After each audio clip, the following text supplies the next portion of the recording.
Un duo inattendu au départ de l'une des courses les plus réputées au monde, le navigateur Tanguy Delamotte et l'acteur François Damiens.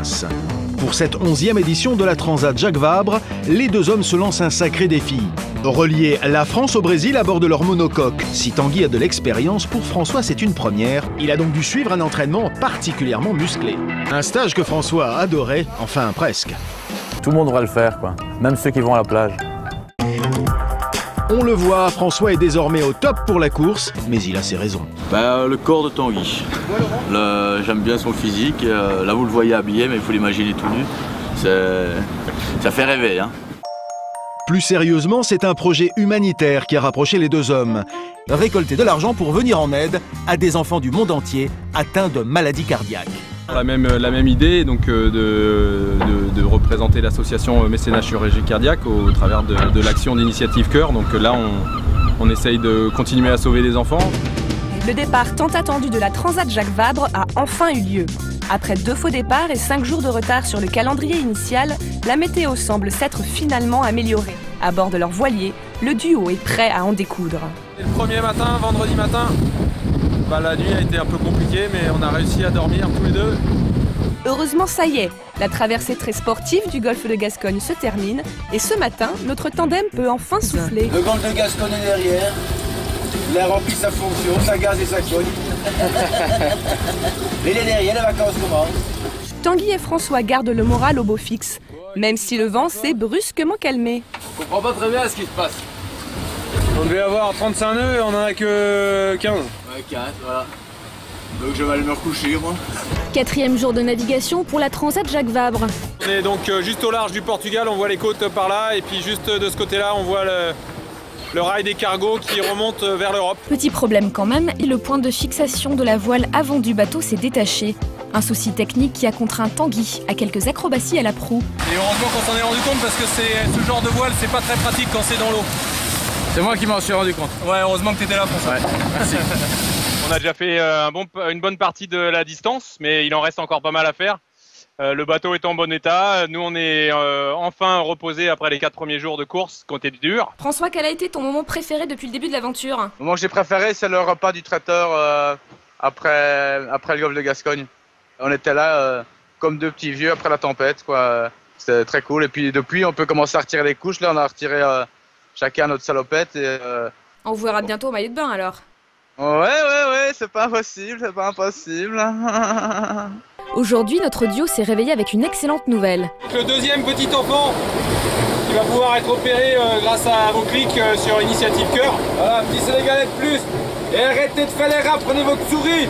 Et nous, on prend des risques extrêmes. C'est très dangereux ce qu'on fait. Tout va bien pour nos marins. Ils longent à présent la côte nord-ouest de l'Afrique. Regardez le petit déjeuner de Tanguy là. Ah ouais.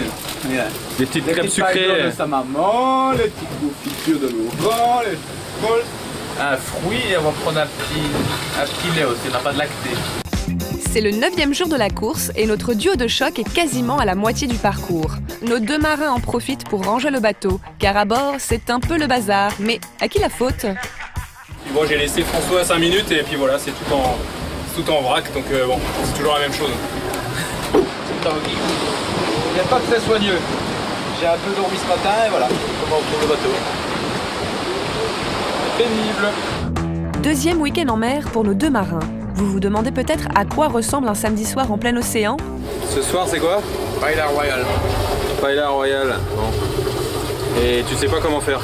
C'est la première fois et...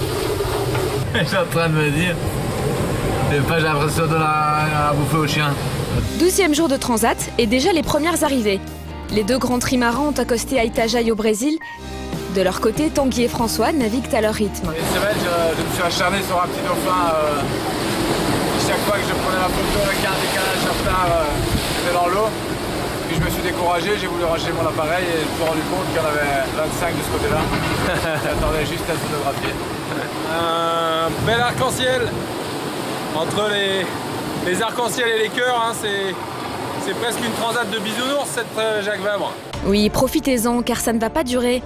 Notre équipage s'apprête en effet à traverser le poteau noir. Grosse pluie, le vent qui change de 50 degrés. Les nuages sont en train de se lever et on devrait pouvoir avoir une fin de journée peut-être un peu moins humide. Ça penche un peu? Je crois que c'est l'heure de prendre une douche. Hein. Ouais. C'est bientôt la dernière ligne droite pour Tanguy et François. Ah ouais, là aussi. Ah, voilà. Alors, premier passage de l'équateur, François? Ouais, c'est incroyable. Allez, passage de l'équateur au près, hein, c'est des conditions difficiles. À bord d'Initiative Cœur. Ah. Yo! Après 2 semaines de course, François a bel et bien le pied marin. Enfin, presque. À quelques jours de l'arrivée, nos 2 marins sont à bloc. Ils ont même gagné une place, passant devant le bateau Team Plastique de l'Italien Alessandro. Ça vaut le coup de pas endormir de la nuit pour voir le lever du soleil. Et pour garder cette avance, notre équipage est prêt à tout. Nuit blanche et manœuvres tactiques, Tanguy en retrouverait presque le goût de la compétition. Mais difficile d'assurer 24 heures sur 24. Alors, évidemment, parfois, il y a des couacs. Surpris dans leur sommeil, ils ont perdu l'une de leurs plus grandes voiles. Instantanément, le vent est monté assez fort à 30 nœuds et en fait, le spi n'est pas fait pour tenir avec du vent de cette force-là. En plus, ils ont failli démater. Et pour ne rien arranger, le vent s'est mis à tourbillonner. On a fait un petit 360 degrés. On a avancé comme ça, tout d'un coup, on a pris 90 degrés à droite et tout d'un coup, le vent, il nous a fait un 180 degrés. Donc on a fait un tour complet sur nous-mêmes. Voilà, c'est assez rare. Je sais pas si tout le monde peut dire qu'il a déjà fait un 360 en IMOCA. Et ben nous, on l'a fait. La Transat touche presque à sa fin pour Tanguy et François. Un obstacle imprévu s'était dressé sur leur route, alors que depuis quelques jours, ils étaient passés devant leur rival et pensaient conserver leur avance. En fait, c'est un filet flottant de pêcheurs brésiliens. Et donc, on peut pas traverser. L'arrivée, c'est par là. Et là, on va par là. Obligé de faire un détour, notre équipage s'est fait rejoindre par Team Plastique et a même failli se faire doubler. C'est finalement avec 9 secondes d'avance que Tanguy et François les ont devancés. 9 petites secondes de différence sur une course de 11 000 km, du jamais vu dans l'histoire de la Transat. Que retiens-tu, François, de cette incroyable aventure? C'était 1000 fois mieux encore que ce que j'imaginais. Et je me suis dit aussi un truc, c'est que, en fait, je me suis jamais senti seul pendant cette traversée. Comment ça s'est passé avec Tanguy? On a quand même vécu 3 semaines dans 9 mètres carrés. C'est pas grand. C'est vraiment une belle personne.